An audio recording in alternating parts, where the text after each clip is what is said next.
Coming up on the Rockbridge Report. Construction workers hit a water pipe in downtown Lexington today, turning Main Street into a river. The two candidates running to replace Ben Klein in Virginia's 24th district shared their platforms with the Rockbridge Report. Facebook is telling you it is protecting your privacy, but new documents show how the company profits from sharing user data. And find out how a Puerto Rican culinary student landed at Lexington's Southern Inn restaurant. All that and more coming up next on the Rockbridge Report.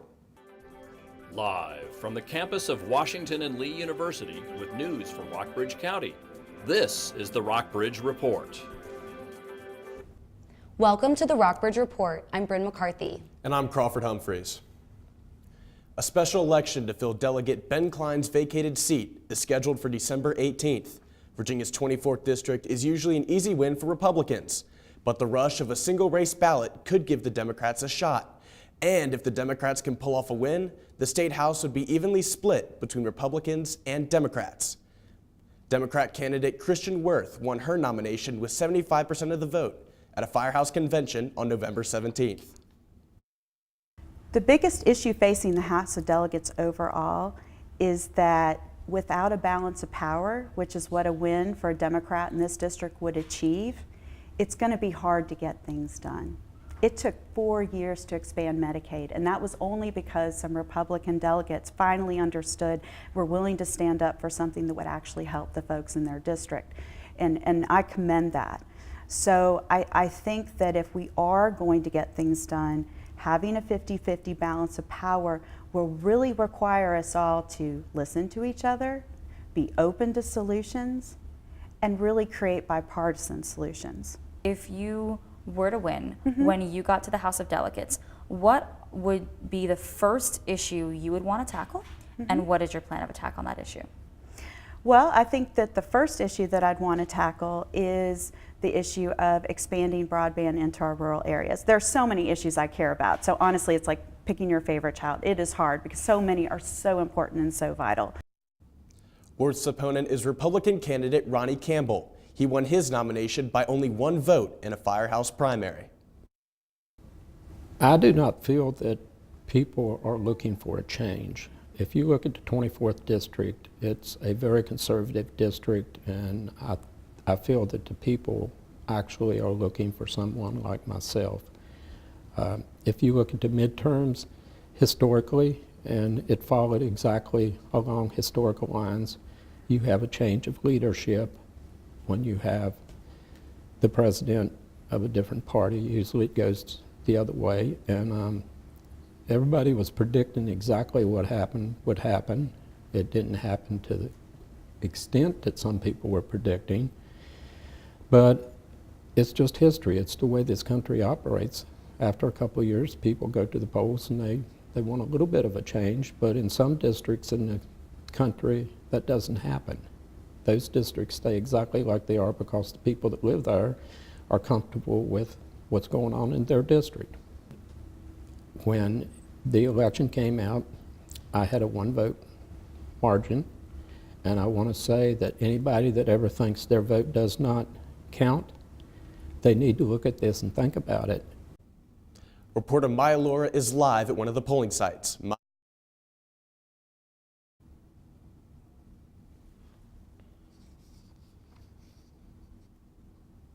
7 p.m. on December 18th.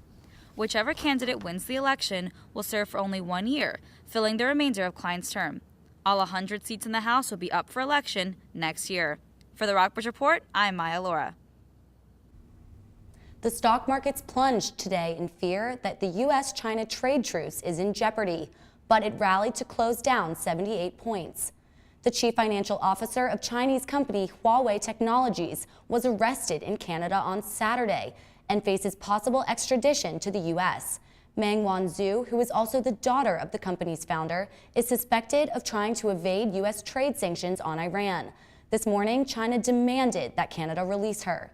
Trump and Chinese President Xi Jinping had agreed over the weekend to a 90-day ceasefire on their tariff war. But now investors worry that this recent arrest will put the ceasefire at stake. Internal Facebook documents show that the social media giant used Facebook user data as a competitive weapon. A British parliamentary committee investigating Facebook released the documents on Wednesday. They reveal how Facebook cut special deals with some companies, like Airbnb and Netflix, giving them access to more user data, while it iced out other companies that it saw as rivals. Other documents showed how Facebook collected call records and texts from users who have Android phones without asking their permission. CEO Mark Zuckerberg and COO Sheryl Sandberg were intimately involved in these deals. Facebook called these documents misleading. This is the clearest evidence yet, proving that Facebook exploits user data for money, while at the same time vowing to protect users' privacy. Special counsel Robert Mueller says former Trump National Security Advisor Michael Flynn should not get jail time. Mueller said Flynn has given substantial evidence to the Russia investigation. CNN's Sarah Murray sorts through the latest information. President Trump's former national security advisor, Michael Flynn, provided substantial assistance to the special counsel and should not receive jail time. Special counsel Robert Mueller's team saying in Flynn's sentencing memo that he sat for 19 interviews with the special counsel and other Justice Department offices and provided valuable information for at least 3 active investigations, including a criminal probe, the details of which are redacted. Investigators said Flynn was particularly valuable because he offered long-term and first-hand insight, including about potential coordination between Russians and senior members of the Trump transition and campaign. Lock her up. That's right. That's right. Lock her up. Flynn was a fixture on the Trump campaign trail, even famously leading that anti-Hillary Clinton chant at the GOP convention. If I did a tenth of what she did, I would be in jail today. But his stint as White House National Security Advisor lasted less than a month after he was caught lying to senior members of the Trump administration. I talked to General Flynn yesterday, and the conversations that took place at that time were not in any way related to new U.S. sanctions against Russia or the expulsion of diplomats. He didn't tell the Vice President of the United States the facts, and then he didn't remember, and that just wasn't acceptable to me. Ultimately, Flynn lied to federal investigators, too, about his conversations with then Russian Ambassador Sergei Kislyak regarding Russian sanctions. He struck a plea deal and has spent more than a year cooperating with investigators. That early cooperation likely affected the decisions of related first-hand witnesses to be forthcoming with the special counsel's office and cooperate, according to the special counsel's filing.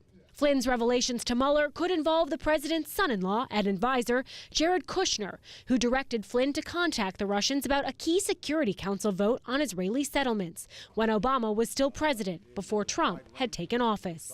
As Mueller commended Flynn's service record, he's a retired Lieutenant Army general, the special counsel issued what might be seen as a warning shot to others in the Trump administration. Senior government leaders should be held to the highest standards. USA Gymnastics filed for bankruptcy on Wednesday in order to reach settlements in the 100 sex abuse lawsuits it faces. These lawsuits represent over 350 athletes in courts across the country. The athletes blame the organization for failing to supervise Larry Nassar, the team doctor already convicted of molesting many of the athletes. Nassar was sentenced in January to 125 years in prison. USA Gymnastics said filing for bankruptcy will help expedite a resolution to the athletes' claims.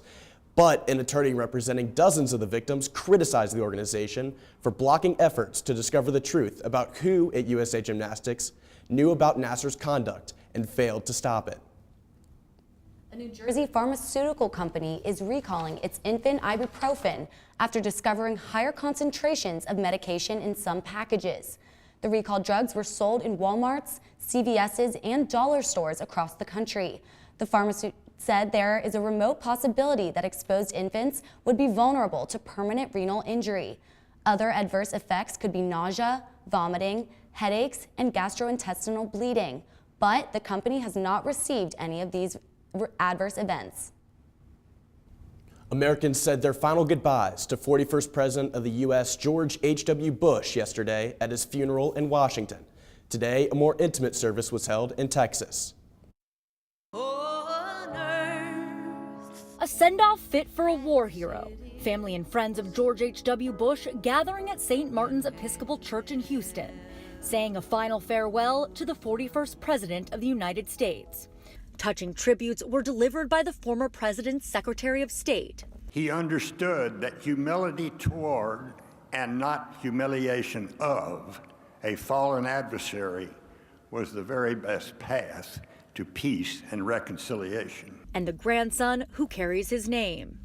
Yes, George Herbert Walker Bush is the most gracious, most decent, most humble man that I will ever know. And it's the honor of a lifetime to share his name.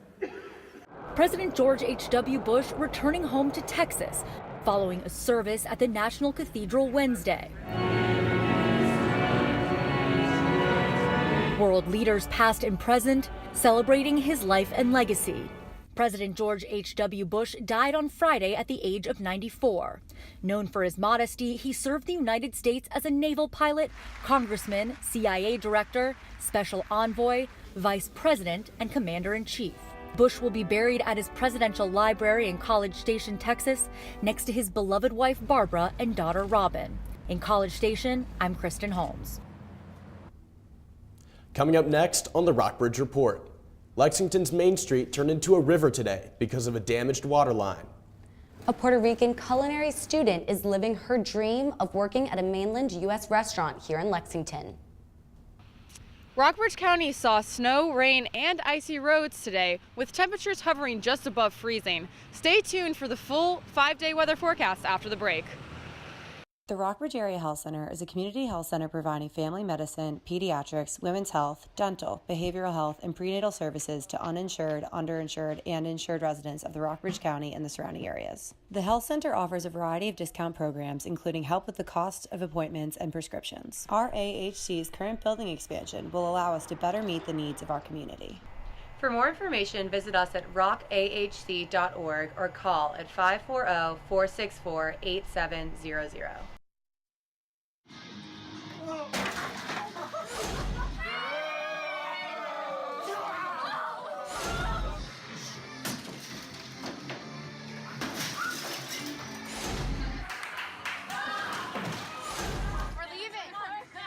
Most party fouls are pretty dumb.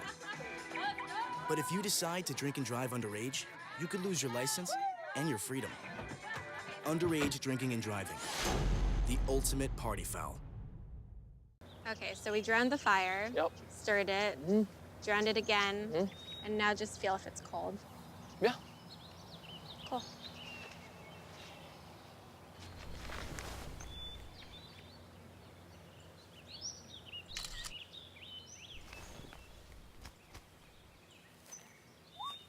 Smokey just gave me a bear hug.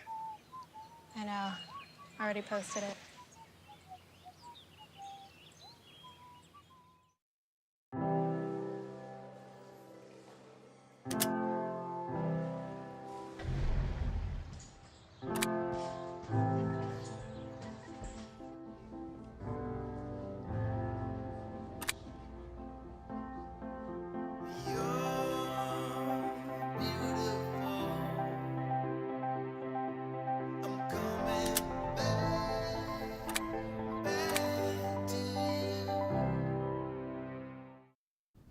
Pedestrians crossing Lexington's Main Street today had to navigate around pools of water after a pipe break.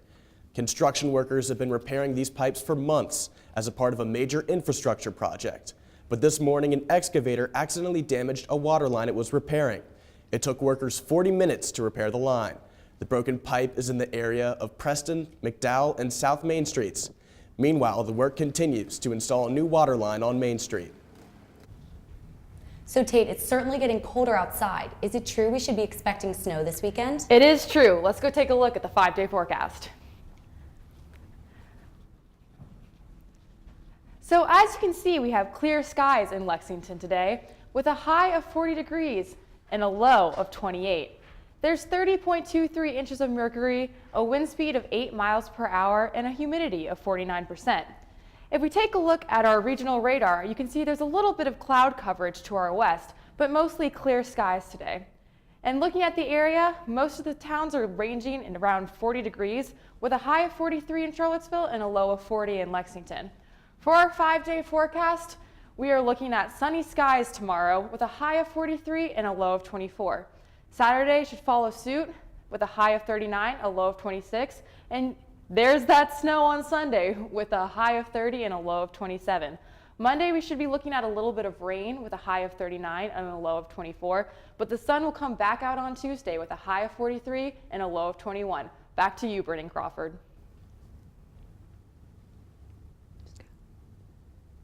Last year, Meg Rosario Garcia was at home in Puerto Rico, recovering from Hurricane Maria's devastation. Now she is a culinary intern at the Southern Inn restaurant in downtown Lexington. Rosario had dreamed of working at a mainland restaurant, but after the storm, she lost hope. She found a stroke of luck when Southern Inn owner George Hughey traveled to Puerto Rico and recruited her for the internship program. Rosario now works at the restaurant, and she also visits local farms. Rosario will return to Puerto Rico in June. She hopes to open her own bakery where she can make her favorite dessert, pecan pie. Read the full story at rockbridgereport.wlu.edu. After the break, a local brewery plans to hop to vines and start adding wine to its beer menu by 2020. Thousands of absentee ballots may have been purposefully destroyed in a North Carolina congressional election. We'll have an update on the criminal investigation. I was 0.5 credits away from completing high school and I didn't do it. My support team never stopped pushing for me to be better because they knew who I could become as a person.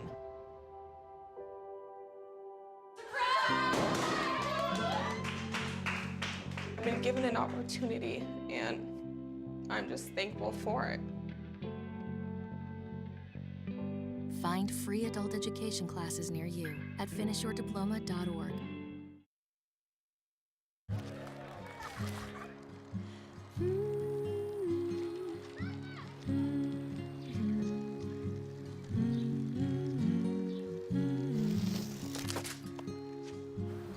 Of all the things you've done with your bike, donating it to Goodwill may be the most incredible of all. Your donations help fund job placement and training for people in your community, which means your stuff can be more powerful than you think. Goodwill. Donate stuff, create jobs. It's a beautiful day out here. Sunny today with light breezes, giving way to clouds in the afternoon.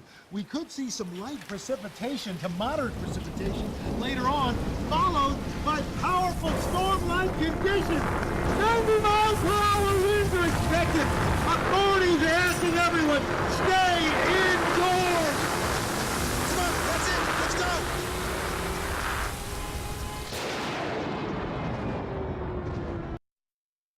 When it comes to saving money, What? don't act like a baby. Oh, it's like they're having their own little meeting. This is so humiliating. Be the boss. I'm the boss. What the? Power nap. You were saying. And make a budget. Let's get to work. Need a little help? Stacy, read back the notes. I can't read. What's it say? Create a personalized savings plan and get other tools and tips. We can share. You obviously didn't go to business school. At feedthepig.org. A criminal probe has been launched into possible election fraud in North Carolina's 9th Congressional District. CNN's Drew Griffin reports. The voting irregularities in North Carolina's 9th District congressional race are part of a criminal investigation that began in January and include possible vote fraud that could have affected the outcomes in 3 elections. Among the allegations, more than 1,000 absentee ballots from likely Democratic voters were gathered and destroyed. You're looking at several thousand or approximately 2,000 absentee ballot requests from this most recent election.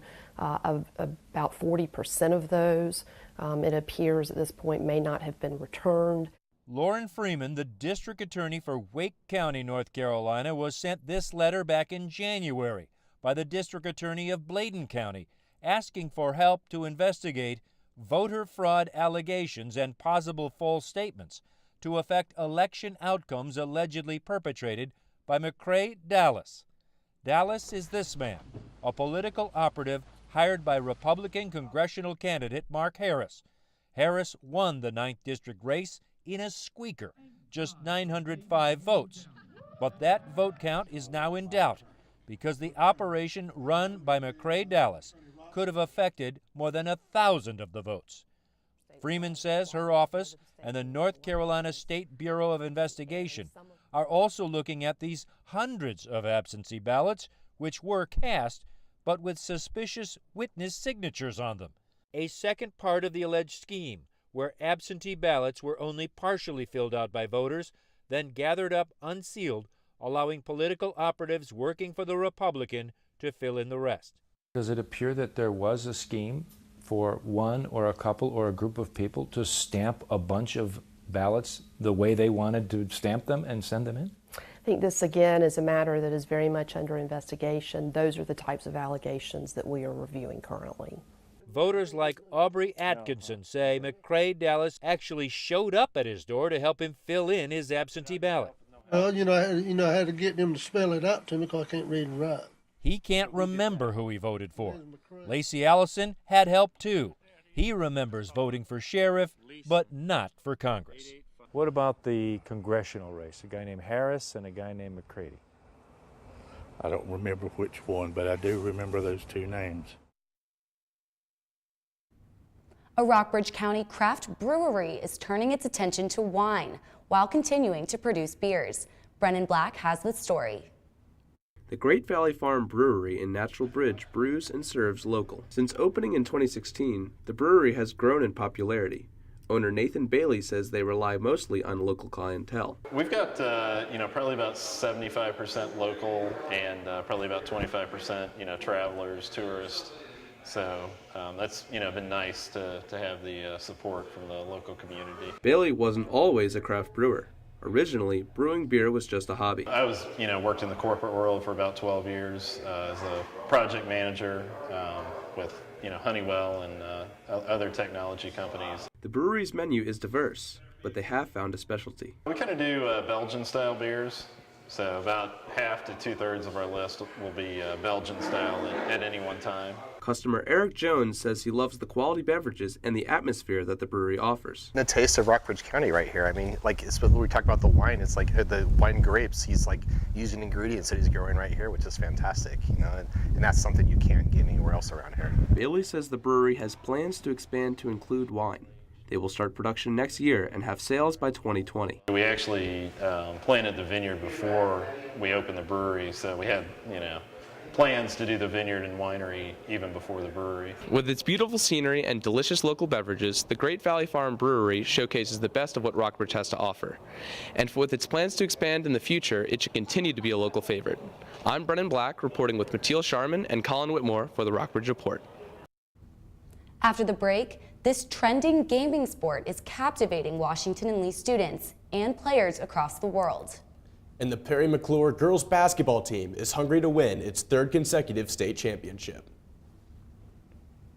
Health Center is a community health center providing family medicine, pediatrics, women's health, dental, behavioral health, and prenatal services to uninsured, underinsured, and insured residents of the Rockbridge County and the surrounding areas. The health center offers a variety of discount programs, including help with the cost of appointments and prescriptions. Our AHC's current building expansion will allow us to better meet the needs of our community. For more information, visit us at rockahc.org or call at 540-464-8700.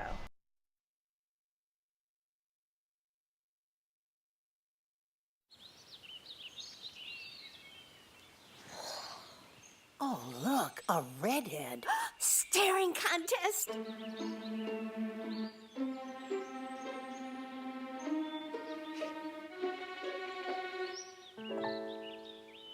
You still got it. I know. Come alive with the forest. The dad was cute. They were looking right at us. Visit discovertheforest.org to find a forest near you. Well, Thomas, you've got prediabetes. But with more exercise and a change in diet, it can be reversed. I've tried exercising. It just makes me hungry for bacon. I love bacon, too. And who really likes to exercise? Not me. Me neither. Nobody. So we're good? What? Oh, you still have prediabetes. Big time. Oh, emojis. I thought the conversation just got dumber. Ugh, internet trolls, just ignore them. I like you just the way you are. I believe in you. She's a hugger. Give her a squeeze. Help up the hand. Ah, there you go. Thanks, mate. You're killing it, Jane!